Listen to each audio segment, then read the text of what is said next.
Hello and welcome to House to Home, a podcast by Family Policy Alliance Foundation. I'm Joseph Kohm, the Policy Director here at FPAF, and joining me from the FPAF team is Grace Youngson. And today we're talking about a local school board defying an executive order from President Trump and telling parents directly that they will hide their child's gender identity from them. So before we dive into this story, this is the pilot episode for a new show from Family Policy Alliance Foundation. And in House to Home, our goal is to pick one piece of news that is particularly relevant for social conservatives and people concerned about the family and apply it to family life in America. So without further ado, Grace, it's great to have you on the show. I'm wondering if you can describe our piece of news for this first episode. Yes, absolutely. I'm so excited to be on the show today. I think that this is a particularly shocking piece of news, especially in light of the fact that they're completely defying President Trump's orders. But we're seeing that a school district in Virginia, as you said, is not going to tell parents if their children identify as transgender or not. And I think there's some particularly disturbing pieces of wording in some of this that talks about the fact that even on overnight trips, trans-identifying students must be permitted to participate in accordance with their gender identity. And then it goes on to also say that although some students may feel uncomfortable with a gender-expansive student using the same-sex specific facility, that discomfort is not a reason to deny access to the gender-expansive student. I find this particularly crazy from a woman's perspective. So I'm excited to get into this a little bit more and discuss how this is going to affect families across Virginia and the nation. Yeah, indeed, Grace. So just to be clear with our audience, the story we're covering is from a great news outlet called the Daily Wire. The headline is VA School District Defies Trump's Orders, Won't Tell Parents If Children Identify as Transgender. And this is regarding an incident recently in response to one of President Trump's executive orders about schools receiving federal funding who are teaching gender ideology and critical race theory. This particular school district, it's Albemarle County Public Schools in Charlottesville, sent an email to parents on February 3rd reminding them about the district's transgender and anti-racism policies. And the transgender policy states the students are, quote, not required to obtain parental consent, close quote, to be called a new name and pronoun by teachers and school staff who are expected to honor the student's request. They sent this email to parents, to every parent with a child in the school district. And it went on to say, or the policy says, school administration will not contact the student's parents in relation to such a request unless asked to do so by the student. So, Grace, I want to ask, as part of our first segment on this show, what is your immediate reaction, your first hot take, just hearing the basics of this story? Yeah, I think my immediate knee-jerk reaction is kind of summed up in one of those quotes that I read earlier, maybe jumped the gun on that a little bit. But my immediate knee-jerk reaction is that I think that a young female's discomfort of a young biological male, using the same changing facilities or even staying in the same overnight place is completely legitimate to ban them from that. I think as a young woman myself, I would find that extremely disturbing, extremely unsettling. And so I think for me, this completely goes against women's rights and protecting women, which is what these people maybe try to make themselves out to be. So that would be a first reaction from me. I would love to hear what you think, Joseph. That's well said, Grace. I know we'll talk more about that later, especially with particular precedent for safety concerns in the state of Virginia, where I happen to live. But my first reaction, honestly, Grace, and knowing a lot of young parents in my community who I work with, is how horrifying it must have been for a parent to open this email from their school, the school full of administrators and teachers that you pay with your tax dollars and you trust with your kids' safety during the lion's share of the workday. How horrifying to receive this email from them, basically telling them, we don't trust you with the truth about whatever your child may or may not be struggling with. It positions them as the bad guys. I can't imagine the kind of Mm. emotional trauma that must inflict upon a parent to read that from people they ought to be able to trust with the education and safety of their children. And my heart just really goes out to them. And I know the parents of Albemarle County are definitely not alone in this kind of experience, unfortunately, in today's world. But just a fresh story like this and seeing the wording and how discriminatory really it is towards parents is really just shocking. And my heart breaks for them. This is not how parents ought Mm. to be treated. Yeah, I 100% agree. And I think that is often very much glossed over in some of these things and overlooked.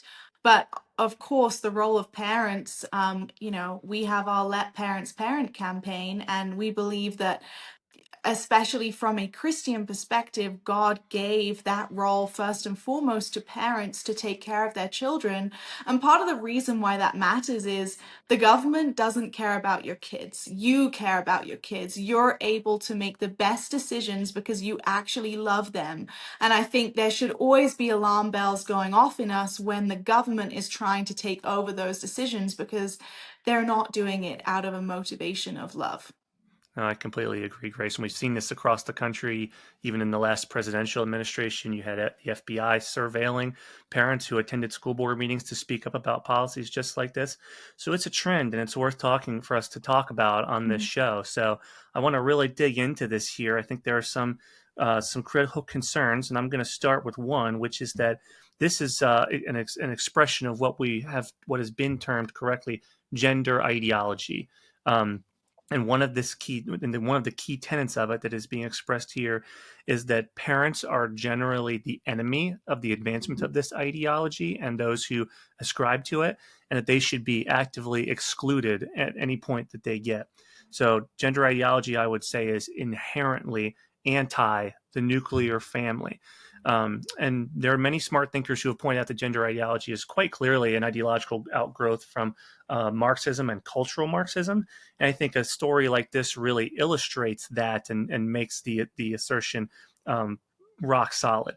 It's why it's ultimately Marxism has always been clear that in order to achieve the so-called liberation of the worker or of the masses, one of the key roadblocks in achieving that liberty or that conception of liberty is the elimination of the nuclear family. So if it's to succeed in the Marxist vision of freedom, the family is a roadblock. I mean, first of all, what a contrast to the biblical vision of family, Grace, which is that family is the key to freedom, is a Yeah. gateway to success and safety and achievement. So I think that's worth highlighting here, and this story is an example of that. I totally agree. And I think what is very interesting to note as well is, you know, uh, people who participate in these kind of sexual lifestyles where it's same sex, they can't reproduce on their own. And so the only way that they can have some kind of reproduction is through teaching kids about this ideology or ideology. And so I think when you start to unpack the deeper aspects behind this, it really shows you the motives and what, things are not as they appear on the surface. And that's partly why we're doing this podcast as well, is to share with you as parents what is really going on here. And I think, especially in this day and age, we have to wisen up and learn about these things so that we can actually protect children. No, that's absolutely right. This is clearly a trend in our world and it needs to be opposed. This is why I think opposition to social conservatism and what we would call pro family values is so intense from the educational sphere. You see people that oppose the family or family values, they have what I would call varying levels of outrage, depending on how close the issue is to their core, to their survival in this case, I would argue. And when it comes to the educational sphere, as you said, this is not an ideology or a lifestyle that can reproduce on its own. So its only way to do that is to ideologically reproduce by indoctrinating the actual offspring of others. And so when it comes to reining in school educators or administrators or teachers unions who are ideologues for these kind of beliefs, this is when they get extremely tight-fisted when it comes to that. Their control over the education of the next generation is the only hope for the survival of these ideologies and these lifestyles. And just as a very prevalent modern example is the hand wringing going on about the fate of the Federal Department of Investigation. I would say of all the moves done by the DOGE, the Department of Government Efficiency, or the new Trump administration, arguably its examination of the future of the Department of Education has been the most contentious and provoked the most outrage from gender ideologues, and there is no coincidence to that. And that's the vision of this podcast, Grace, is to pick a story that may be very representative of these cultural battles, but might not have received the same high level of attention as the Department of Education, and connect it to your day-to-day life in a family home. And it's hard to imagine anything being more applicable to a family's day-to-day life in their home than a story like this that directly impacts them. So, Grace, I want to get back to you, though. I want to ask you more about your initial knee-jerk reaction with the safety concerns.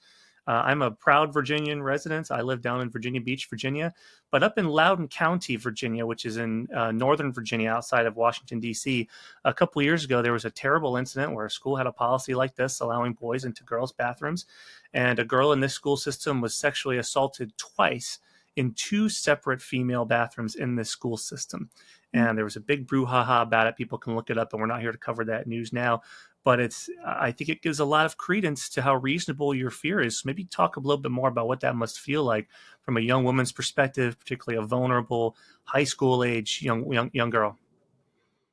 Yes, 100%. I think that the story that you mentioned, I know there's been several similar stories. That's not just an anomaly. And which just, as you said, gives, uh, you know, these are not just fears that we're making up. These are things are actually happening. And in terms of the rates of sexual assault, they're actually pretty high anyway in America among women. And so, if we actually want to protect young women and protect young girls, this is not the step to take to do that. This is putting them even more in harm's way. For it to be as simple for a man to say, oh, I identify as a woman, to be able to get into the same changing rooms as a young girl, for it to be that simple for him to be able to do that is totally should not be that simple. I think that women's privacy, women's safety is worth so much more than that. And I think we're cheapening women's safety and value when we allow men to get in that easily. And I think from the perspective of, being a young woman myself, if I think back to when I was in high school, I would have been kind of horrified. I remember actually I used to do ballet, and one time we were changing like backstage for a show, and even like one of the guys like walked in on us girls by accident, and even then was just like, oh my goodness, thankfully there was some recognition of I shouldn't be in here as a guy. But I even looked around at like my fellow dancers, and we're all like, oh my gosh, it's unsettling, and to be told that your discomfort means nothing, to be told is kind of telling you that, though that part of you which is vulnerable, we're not going to protect that, and that's not special or precious, which I think feeds back into the hypersexualized society that we have today, where sex is just casual, doesn't mean anything. It's completely wrecking our culture, it's completely wrecking family values. And so when we start to look at it through that perspective, it has much more far-reaching effects than just the single girl who's uncomfortable, and not just uncomfortable, but even assaulted in some situations. And that didn't have to happen. We could have protected against that. It seems to me like a really sad downturn in America's very long fight to properly value women, to stop cheapening them, and to value Mhm. them, the way God does, as being equal in all value and worth and deserving of equal opportunities and rights, America has made such progress in women's civil rights all the way from its founding. The founding documents were a promissory note to women too, not just to men or to people of different races, but specifically to women. And America's been on a long and hard, but mostly positive journey. And this Mm. policies like this and the cheapening of what it means to be a woman really represents a downturn in that. So hopefully it's just a valley, and we'll get back to our the American Yes. way, I think, of valuing women. But I'm glad you also mentioned ballet, Grace, because um, one of the lines from the school policy is that students can play on any sports team that their gender identity aligns with, not their sex. Mm. And I consider ballet a sport, which is what made me think of this. But um, this presents a separate safety concern there too. Is being on a playing field as a woman with a man is inherently dangerous. We've seen numerous incidents of that across the country, of women being forced to compete alongside or against men, and being hurt terribly by having their careers ended over this. So there's a real concern there, and the school district just seems to be um, brushing those aside at best, or not Mhm. even caring about them at worst, which is a spectacular cheapening of women's safety. Joseph, are there any other considerations, things that we've kind of missed, insights from this that you would like to bring out? Yeah, thank you, Grace. I think there's one last piece worth considering here that should concern all public school administrators, because they're not all gender ideologues, not by a long shot. And some of them, this is a really Mhm. tough situation to be in. And I want to read one of the quotes from the article in question from the Daily Wire. Is that the transgender policy states that students are not required to obtain parental consent to be called a new name and pronoun by teachers and school staff, who are expected to honor the student's request. That lays an Mm. expectation upon the school staff, teachers, and administrators that they will call this child by the chosen name and chosen pronoun. And the concern there is a free speech violation. We've had Mm. incidents like this in other school districts around the country, including even in Virginia, which is what makes the institution of this policy so shocking, because it happened just down the street. But where schools have tried to compel their teachers and administrators to refer to children, sorry, by a new chosen name or pronoun, and teachers cannot be compelled to do this because it goes against their free speech and their Mm. religious freedom rights. Students or teachers who are traditionally religious would have a problem calling a man by female pronouns. It would be a lie to them. Um, so we've had several different case victories around the country affirming this right. But again, what that means is some poor teacher might be forced into a situation like this, might have to take a stand and go through a very protracted litigation battle where they could even end up losing their job, even if they prevail in the courts. And that should never have to happen. Once this has happened once, it Mhm. should never have to happen again. But this school district has really put their teachers in a terrible position, and that's very regrettable. And my heart goes out to those teachers who have to face that situation. I quite agree. And I think that not only is it affecting the teachers, but students, especially young children, being, uh, conditioned to believe that that is normal to call, a boy a girl or a girl a boy. I mean, I even know I have a friend, her daughters, one of them, she's only 6 years old. She came up to me the other day and she's like, oh yeah, we have I can't remember his name, but Benny in class, but he thinks that he's a girl. And then she sort of goes on to tell me a bit more about it, in a sense that this is just normal now. And I think that that's the other side of this is, it obviously how it affects the teachers, the whole idea of freedom of speech, but creating this normalization around um calling things that they're not is teaching kids the complete wrong way to view the world. So, but we want to give the other side some kind of fair say in this. So, how would you articulate the argument of the other side in this situation, Joseph? Yeah, you're right, Grace. We want to make sure we do this when we can, um, on house to home. And so I think I want to be as generous to people that might think differently than us as possible. Our aim in this segment is always to state the other side's position in as accurate, as generous a way as possible, the way they would say it.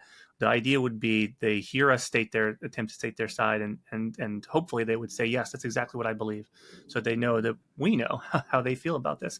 So I think the other side would argue something like this. A policy like this would be necessary to protect transgender children. Trans kids are inherently vulnerable because of past and present discrimination against them, and parents are often unsupportive of their transgender identities and tend to abuse them if made aware of those identities.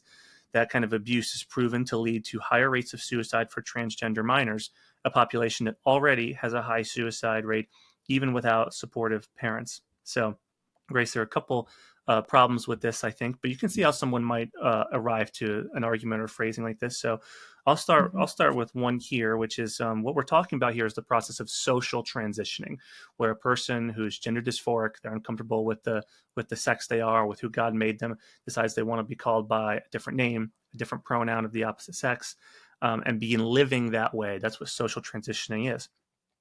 Well, that so-called social transitioning and medical interventions like it are designed to try to transition a child to the opposite sex. They have been shown they have not helped alleviate the gender dysphoria in question, and there's no research showing that it has reduced the suicide rate. Every systematic review of the evidence, so all the reviews of the different research studies that try to answer these questions, has proven this to be false. It just doesn't work to help. It doesn't lower their suicide rates.